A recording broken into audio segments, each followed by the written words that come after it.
Hi, my name's Crusty. Happy New Year, by the way. Welcome to my garage, where I build hot rods and such.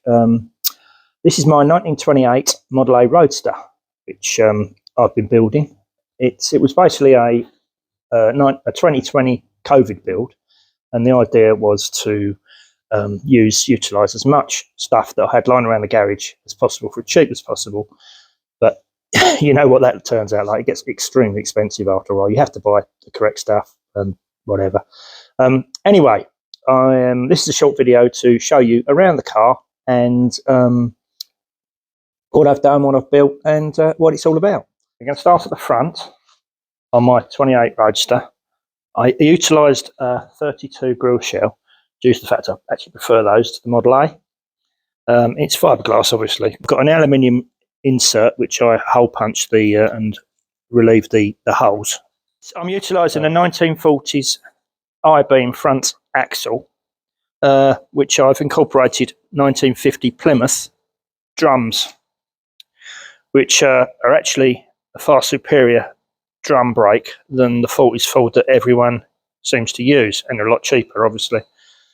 I will actually show you how I did it all in another video, but this is just a quick show you round of what I've done.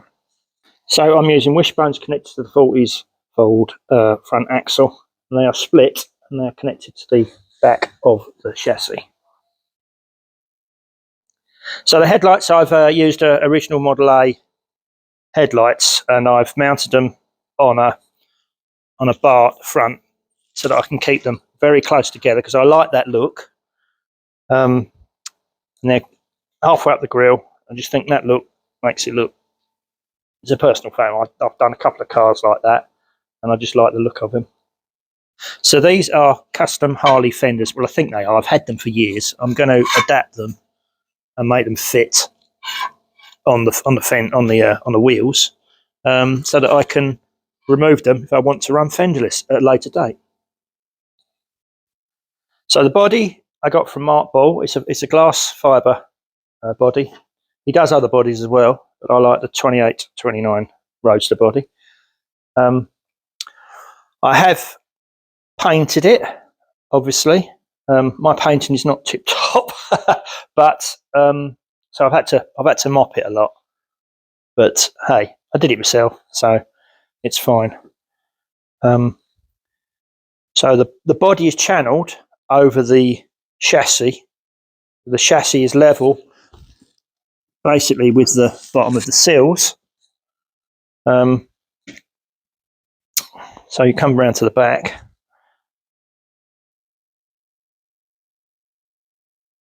I've got 1950 Pontiac lights, which a lot of people use, but I actually do really like the look of them. I've got a stainless steel Nerf bar along the back. Quite like the look of that. I'm going to mount the license plate. I think I'm thinking about mounting the license plate something along there. I'm not sure. It's either going to be there or inset there. I'm not sure yet. In the boot, we have, or trunk, should I say? We have the battery mounted.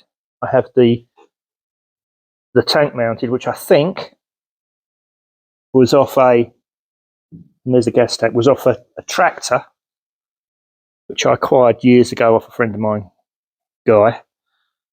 All the fuel pump and the filters are in there, which all run to the front of the car, obviously, because they've got to be close to the petrol tank. It's the way you do it. As you can see, the proverbial eye. It's a friend of mine is going to wire this up. He started laying all the cables. I have yet to fit a kill switch, which will be up there. You always have a kill switch.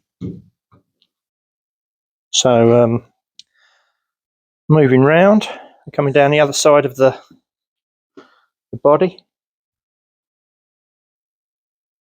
So the top of this, because I have actually got a retractable hood, which I got off a Austin Healey Sprite, and I've adjusted it to fit. It fits here. I'll show you that at a later date because it's away at the moment. This wood I've just made out of odds and sods I had lying about. Like I said, it was a COVID build, so I'm trying to do it as cheap as possible. I've acquired the seats from another club member of mine. So I'm in a car club called the Cannibals, and Jason gave me these seats, which I am actually going to dye black. I'm pretty sure they're leather. They look it to me. So it matches the rest of the car. As you can see, there's more wiring here to be done. So the wiring I got from I bought from a friend of mine, Adam Blackburn. His company is Down to Earth. There you go, Adam. Bit of advertising for you, mate. So this is a pedal box I used. It's from something like a Cortina or something like that, like a Mark 3, Mark 4, 5 Cortina. I'm not absolutely sure. I've had it kicking around for years, and I've adapted it because I'm running a manual box. So, I've made a throttle pedal support for the throttle there. All these things you have to think about, especially with 3 pedals, because there isn't much room in these cars to put your big boots on. I normally wear trainers or Converse or something like that, you know. But I've never had a manual hot rod, so I wanted a manual hot rod, so hence I've used this. Right, this is a 1950s petrol heater, which I don't know what it actually came out of. So the controls are there. They don't work, the controls. We'll still sort them out. And there's a switch on here which doesn't work, but I just like the look of that. It's got inside it, there's a matrix, a heater matrix I put inside sideways, like so. And there's a 12-volt computer fan, which is going against the matrix. It's obviously hooked up to the engine. I'll see if it blows hot. If I might need to put a better fan in it, I don't know, but we'll see. But it will be on all the time, being a Roadster. Okay, next to the heater is the fuse board, which I got from Down to Earth. I fitted it up there, out of the way.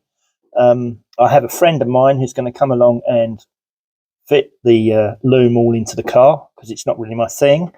As you can see, it's a bit of a bird's nest. So the floor is bead rolled, which I bought a bead roller a number of years ago. It gives rigidity to the floor. So both sides have been done. The tunnel's been done as well. You can just about see the ridges there. I will have a carpet in here to cover it up. Yeah, a number of years ago I bought a Metz bead roller. They're decent quality. A lot of my mates use them or whatever. Lots of different dyes. A bit dusty in here, but never mind. I used a bead roller to bead the floor of the trunk as well, all around here. We've got a bead. It's rolled here and here, all down here. It all just gives more stability and rigidity to the floor. Okay, this is a dashboard I've fitted. It's I think it's out of a 40s Wolseley pickup truck. I'm not sure if I'm going to use it, as I've acquired, or I bought some Smith's gauges as well, which are reasonably cheap, so I'm off the internet. I'm not sure whether I'm actually going to fit it there or I'm going to do something else, but I will come back to that in a future video. The engine I'm using is a 3.5 Rover V8. It's got Chevy rocker covers on, which I've used adapter plates, because I don't actually like the Rover ones. I think they're a bit ugly. So it runs an adapter plate with two rocker cover gaskets, which can buy. I made the exhaust headers myself, which were a pain in the arse. They had to obviously snake their way in around cross-member the steering box and the UJs and everything else. The carburetor I've used is a 390 Holly. It's on an adapted inlet manifold, which isn't ideal because what they do is they cut the top off the old SUs and they machine it flat, then put an adapter plate on the top, which you then bolt the Holly to. A Rover is let down by the inlet manifold. They're generally pretty rubbish. It's better to try and buy an Edelbrook one, but actually trying to find an Edelbrook one for a Rover is actually quite difficult. So this is a Vega box I'm using. I've got all new joints all the way up to the steering column, including the new steering column, which I'll talk about at a later date. The rear axle is a single wheelbase Sherpa, which I've used in the past because they're pretty bulletproof and they can easily handle the power of a Rover. Used to run one with a 400 horsepower small block Chevy, so they're fine. Brand new prop shaft. You can see the two exhaust boxes, they're all brand new as well. It's running a 4-bar, as you can see here, with a parallel leaf spring up there. Thanks for watching this video. If you like what you've seen, please press the like and please press the subscribe button. Thank you.